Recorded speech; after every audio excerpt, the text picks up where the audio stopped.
Welcome back to another episode of Coaching 101. Today we're talking about play calling. So this has been a very highly requested topic and also a big topic of conversation this year, especially amongst Bears fans for obvious reasons. So wanted to kind of go in and talk about it a little bit. Just a reminder, as always, this is not me giving you fact and fiction. This is me telling you what it is from my perspective. Other coaches and whatnot are always free to jump in. If it's things you already know, then you already know it. And if it's things you didn't know, then hopefully you can learn a little bit. So there we go. All right. So play calling. The thing about play calling, and whenever I get into dialogues with people about this year, is I would ask the person, what do you consider play calling? Because you'll find out that in football and in life, this is true. This is just across the board.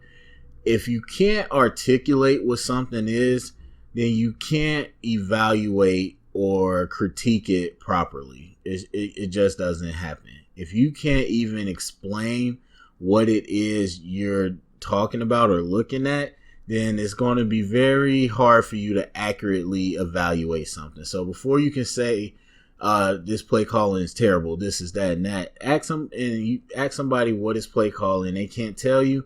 That's the issue. And that's one of the issues I run into with a lot of people as I challenge them to ask them, well, what is it that you consider play calling?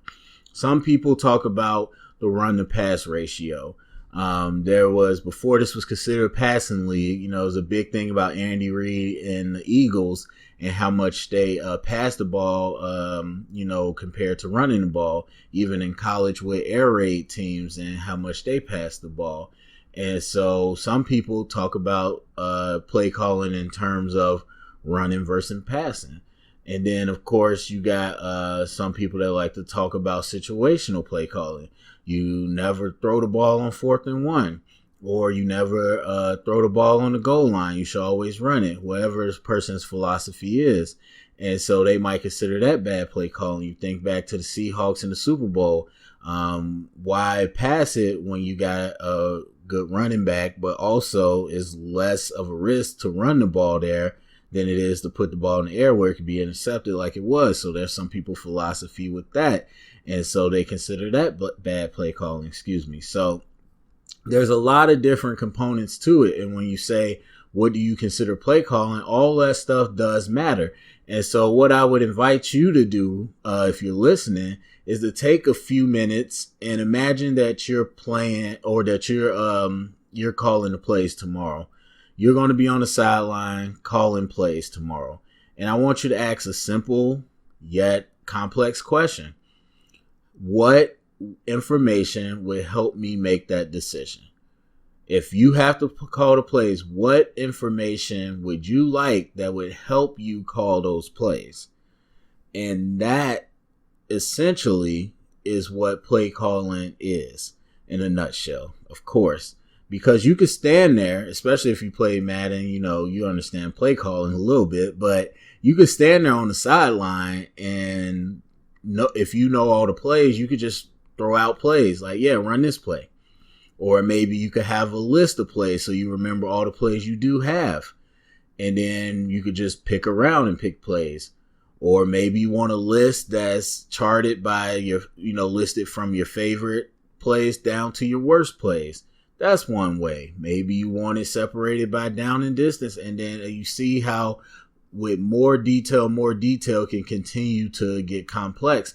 And so that's essentially what play calling is. When a lot of people talk about it, and they only talk about specific things, I just say, really critically think. If you were standing there tomorrow, what information helps you make a decision on which play to pick? And so that goes through everything. You got talent. You got the talent on your roster, whether it's offense or defense, whichever one, and understanding they have different strengths and weaknesses. And so you can understand which plays that you're asking them to do are better to their strength. Now, defensively, that's a little more simple because you're just talking about really fronts, stunts, and coverages and blitzes, of course. But offensively, You could have a philosophy, but certain plays within that philosophy work better because you got players that just can't perform the other plays. And so that talent part goes into it. Like, people could look at you and say, well, why did you run the ball 40 times when you got a stud quarterback? Or why are you passing the ball 50 times and you got a stud running back? That's part of it. And then, of course, the offensive line and all that. So all the talent is part of it. But that pretty much is one of the first things that should come into consideration in the offseason, as you're putting together these things. But that is something that, you got to look at. Down and distance is probably one of the biggest things that you want to think about. Now, the thing about that is, well, I'll get to that later. But down and distance is one of the big things. And there's different philosophies as well, as far as what you want to do as a unit. Just generally, whether you call the plays or not, there's certain philosophies. And then as a play caller, there's certain philosophies as well. The philosophy that I grew up under, that I, offensively at least, that I do really like is first down, positive yards, second down, get half of what you need at least, and then third down, convert. So that's kind of the general philosophy when I'm talking about offensive play calling. But there's different ways that people look at it. And so, like I said, some people will say on fourth and less than 3, you should never pass the ball. Some people say that's always the best time to play action. Some people will say second down. Like I said, the philosophy that I think of is get half of what you need. So a lot of times coaches with that thought process might just want to run the ball. Some coaches say second and anything besides second and long is the best time to run a trick play or play action. It just depends on the person's philosophy. But down and distance, whatever your philosophy, down and distance helps. So if I know that I like to do this on first down, I like to do this on second, I like to do this on third, I like to do this in the long situation, this in the short situation, that's going to help me then choose a play. And so down and distance is one of the biggest things. Coverage or the opponent, whatever. And I'm really speaking from an offensive perspective, but I'll kind of get into it a little bit later on defense. But whatever your opponent is doing is the next thing. And so, or one of the other big things. So at the end of the day, if you're great at something, then it really doesn't matter what the opponent's doing.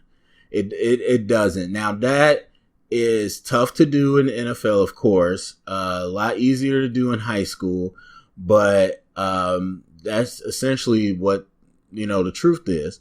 You could put, remember, I've used this example before, the Packers with Lombardi.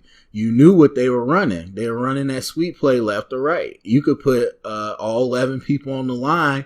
They still made it work because that's what they're good at. If you do watch high school ball, you see a lot of triple option teams, or used to see a lot of triple option teams. And it's like you knew what they were doing. You knew they were lining up with 3 backs. You knew they were running these 3 or 4 plays, and it didn't matter because they were coached better and they had better talent, and they were going to execute it, and they're going to get it done. And so at the end of the day, like, everybody makes a lot about, the chess match. At the end of the day, execution wins out. I've said that all the time, and I continue to say that. But that chess piece does come into play a lot when you're talking about higher level of football, because now, and again, it's not going to be a down by down thing. It's not every single play you're like, oh, got you. No, I got you. No, it's about execution. But there are going to be a few moments in the game, especially if it's close, that could make or break, some momentum, because again, if sometimes you get lucky, sometimes you just are a really good play caller. And so you think about a defense getting caught in the blitz, and like say they had an overload blitz to the right side and the offense had a screen to the left side. Now that could go a lot of ways. That could be the coach saying, oh, I knew exactly that they were going to do that, so I called this play specifically to counter it. That could be possible. Very, unlikely, but that could be possible. There could be the defense. They got lucky. They just happened to call that play when they were blitzing. That does happen a lot in football. It could be audible, where it's like, okay, we saw the shift down, and when they usually shift down at this point, they do this type of blitz, so then you audible it. So it's not like you knew it was coming, but once you saw that, you want to get into a different play to help you, whatever. It could go a number of different ways. It's just how the game plays out, but that's not going to be every play. That's going to be rare plays. A handful a game where you can really, as a play caller, make that call. And so that does come from studying and understanding what they like to do. So there's always that. And, vice versa. If you end up blitzing or stunning into a run play or trick play exactly where they were going, and because you stun it, that messed up their blocking assignments and you blew the play up, that, sometimes it's just lucky. Sometimes it is planned. I've mentioned before when I was talking about game planning, as far as the defense, that's one of the things we look at too, especially when you're talking about popular runs. So if they're talking about their top 1 or 2 runs, and we've decided, okay, whenever they line up like this, they usually run this. So whenever they run this, we're going to do a TE stunt, or we're going to slant left, because that's going to mess their blocking scheme up. Like, there's different levels to it. But again, at the end of the day, it's not going to be a play-by-play thing where it's just a chess match. And so there's that too. And so, so talent, down and distance, what the opponent is doing. And then there's situational play calling as well, as I mentioned, which kind of goes to down and distance, but, depends on if, what the score is, where you are in the field, how much time is left on the clock, all those good things. How you start calling the first drive of the game is going to be very different than how you call it when it's 50 seconds left and you're down by 4. So the situational part of it comes into play, and time or clock management is partially play call, partially head coach, because the head coach has the timeouts and all that. So if the head coach isn't the offensive play caller, then that's when even the defense play caller, that's when a lot of that communication, that's why they have headsets, and good coaching staffs that communicate, they know, okay, coach, I'm about to do this, be ready to call a timeout, or how do you want to handle this? And so that stuff does matter as well, because when you're talking about not having timeouts and you only got a little time left, then you want to make sure you call plays with outbreaking routes that get you to the sideline so you could get the clock stopped. Or if you're trying to milk the clock, you want to make sure you're running in-breaking routes. So if they do catch it, then the clock keeps going. Or if you're milking clock, you want to make sure you run the ball instead of pass. So those situational things does matter. That's football IQ and awareness that does go into play calling as well. So when you talk about, and I've called plays offensively and defensively, so that's it in a nutshell. When you're talking about play calling, like just an inside peek, like what goes through your mind, it's very complicated.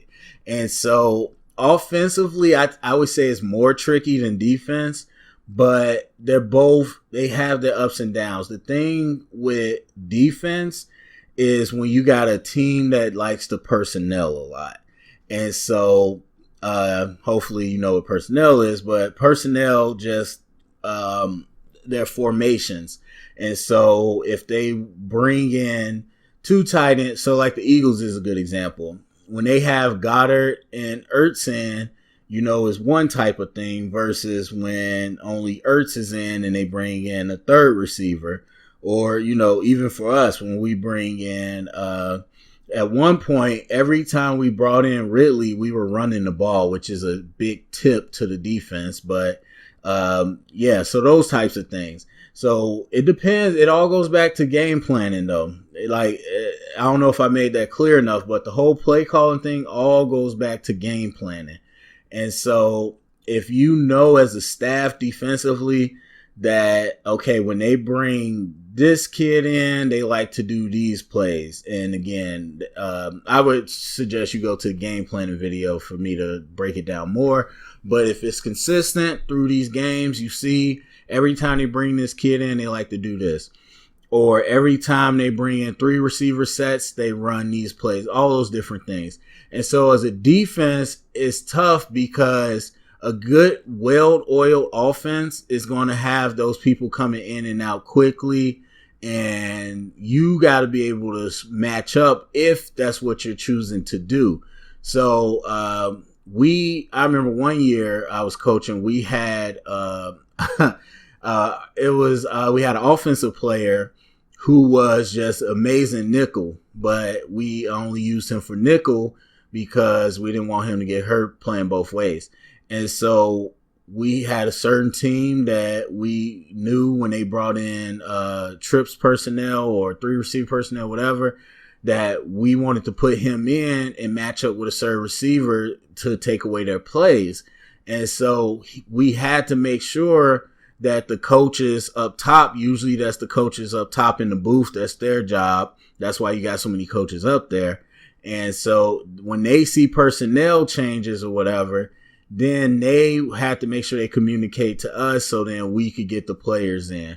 And then you see a lot of teams in the NFL on the sideline, they have people on the sideline with personnel cards. It's 21 personnel, it's 10 personnel, 12 personnel.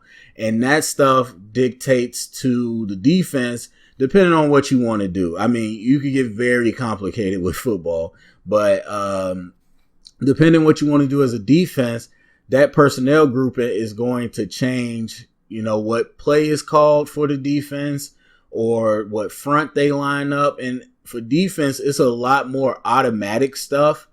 I mean, usually, like I said in the game planning episode, usually you show your defense how you want to line up to certain formations. They know the calls. They know what you want to do against it.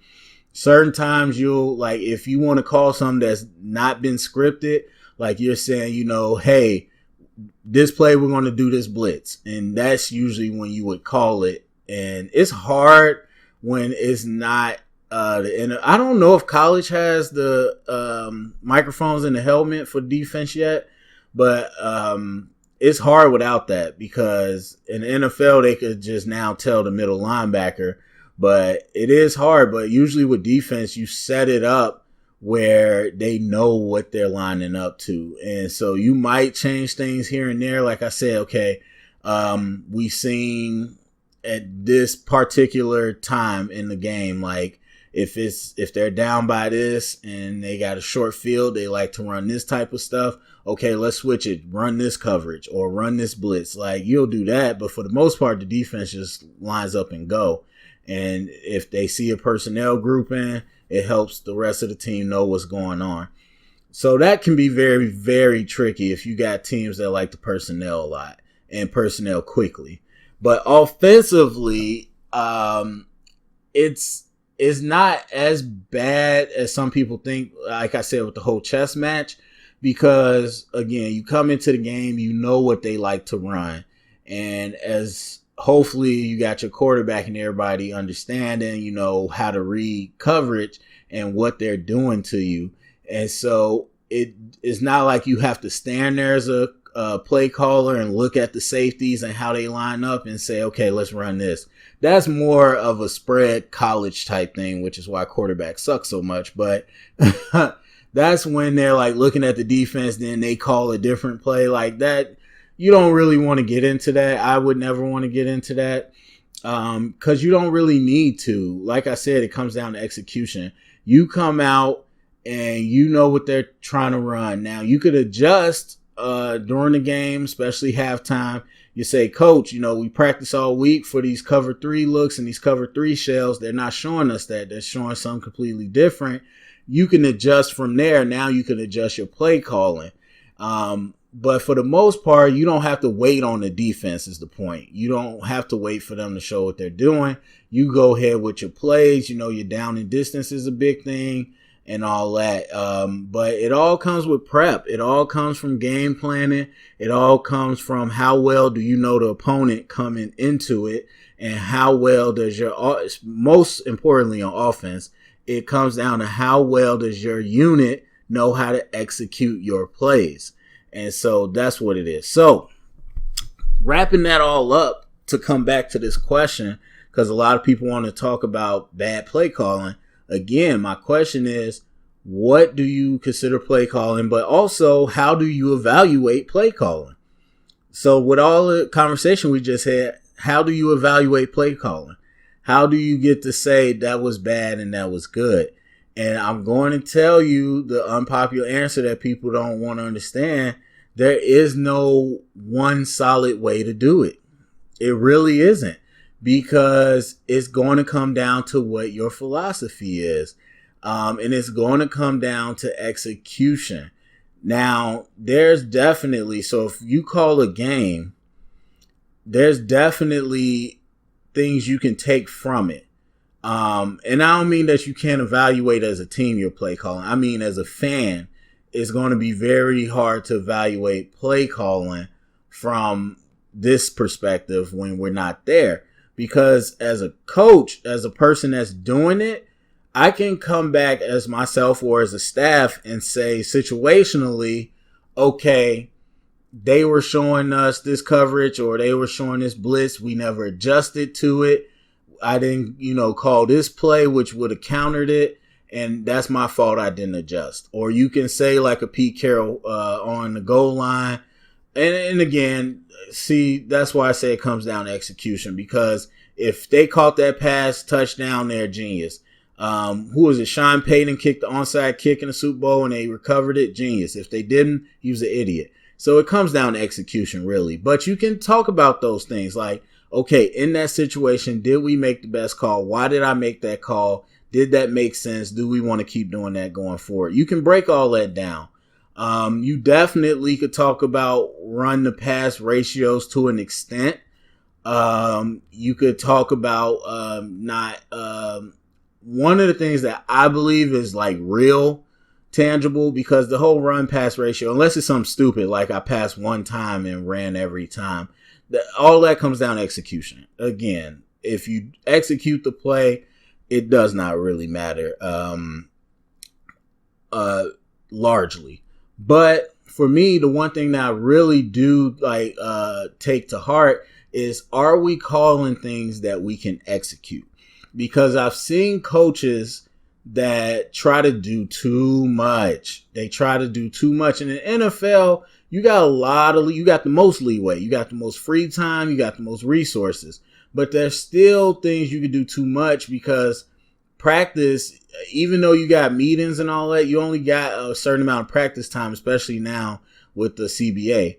So even though you can teach a lot of stuff, as far as muscle memory and actually practicing those plays and understanding how to adjust in those plays, that's the thing people really forget, especially when it comes to running the ball. It's not just, okay, do I know the play? Do I know the play versus an odd front? Do I know the play versus an even front? Do I know the play when they slant to our left when we're running left? Do I know the play when we're running right and they're slant to the left? Do I know the play when they're blitzing off the edge? Do I know the play when we're passing but it's cover 3? What do I know the play when it's cover 4? That's the stuff that you really have to repeat in practice to get good at it. And so I've seen coaches that just try to do too much. They try to run so much, and it's that counter thing. Understanding, and that's what the old saying comes from: if it ain't broke, don't fix it. Or that, I didn't say that's where it comes from, but that's where it comes from in football. And, do it until they make you stop it. Because if they can't stop it, then you can keep doing it. And that's the one thing where it's like some people really value quality over quantity. There's some coaches that say, hey, well, if we run this play and they're lining up like this and they're doing this, if we run this play, that will perfectly hit here. And it's X's and O's and it makes sense on paper. But in the game, it's about the Jimmies and the Joes. You've never practiced that play, coach. But I know we haven't practiced it, but if we just tell them real quick and we hit it here, it's going to kill the defense. And I'm like, but we've never practiced it. And so it could look good on paper, but you never done it. And so they're not good at it. And so for me as a play caller, I would always take that to heart. Am I calling things that we didn't practice? Am I calling things that we didn't feel comfortable with? Or maybe we practiced it all week, but we just didn't look good in the game. Am I calling things too much even though it's not working for us? And so those types of things I do worry about, because most players are scheme dependent and you only can execute what you can execute. So that's big for me as far as talking about, is play calling good or bad? And again, we can look at that partially from a fan's perspective, but only the coaching staff in the building, the people at practice, know what each individual player is really good at, and they know what they struggle at. And so there's that. And then there's clock management stuff that people could talk about. Yes, I think that's pretty objective for the most part, as far as how you manage the clock. Not the whole thing this year with the kick. People were like, how come Nagy didn't run 2 more yards and set us up for the kick? Like, okay. But there's certain things like I said, clock management that you could talk about, and situational stuff. But for the most part, it's really hard to sit from this point and evaluate the play calling, because you don't know what we were facing. You don't know what the scouting report says. You don't know what the game plan was.